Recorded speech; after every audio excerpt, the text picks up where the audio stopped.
यानी cost price और विक्रय मूल्य यानी सेलिंग प्राइस का, सॉरी लिखो, एक वस्तु के क्रय मूल्य और वस्तु को, पूरा क्वेश्चन ही लिख देता हूं लो, वस्तु को बेचते समय प्राप्त लाभ का अनुपात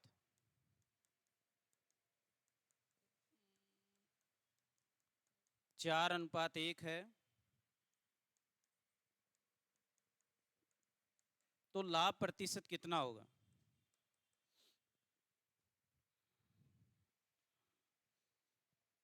यहाँ पहले भी अपन ने अनुपात वाले क्वेश्चन देखे थे, है ना, परसेंटेज वगैरह में कि रेशियो दे रखा, उसका कैसे परसेंटेज निकालते हैं। ठीक है, एक अपन ने साधारण ब्याज में भी देखा था, वहां आपको मूलधन मिश्र धन का अनुपात मिलेगा, मूलधन और ब्याज का अनुपात मिलेगा।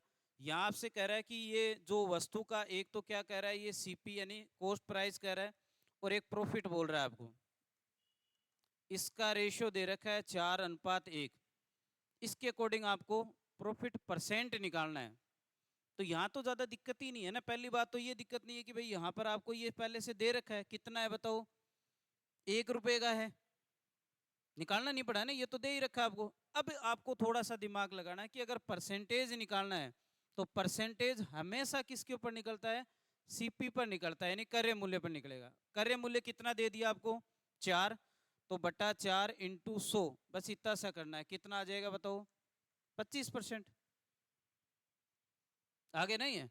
दिक्कत कहां होती है? जब आपको ये कहता है कि सीपी 5 है और एसपी आपको 3 कह रहा है, इसका रेशियो दे रखा है, तो यहां से पहले पता करना पड़ता है आपको कि लॉस हुआ है या प्रॉफिट हुआ है।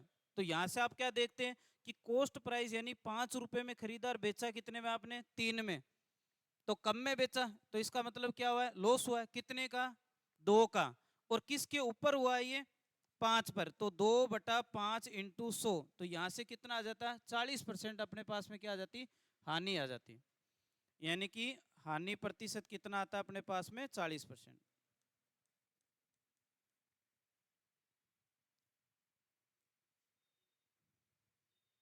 बस एक ही पॉइंट ध्यान रखना है कि जो लाभ हानि यानी प्रॉफिट लॉस जो परसेंटेज निकालते हैं वो हमेशा किस पर निकाला जाता है? क्रय मूल्य पर निकाला जाता है, यानी कॉस्ट प्राइस में निकाला जाता है।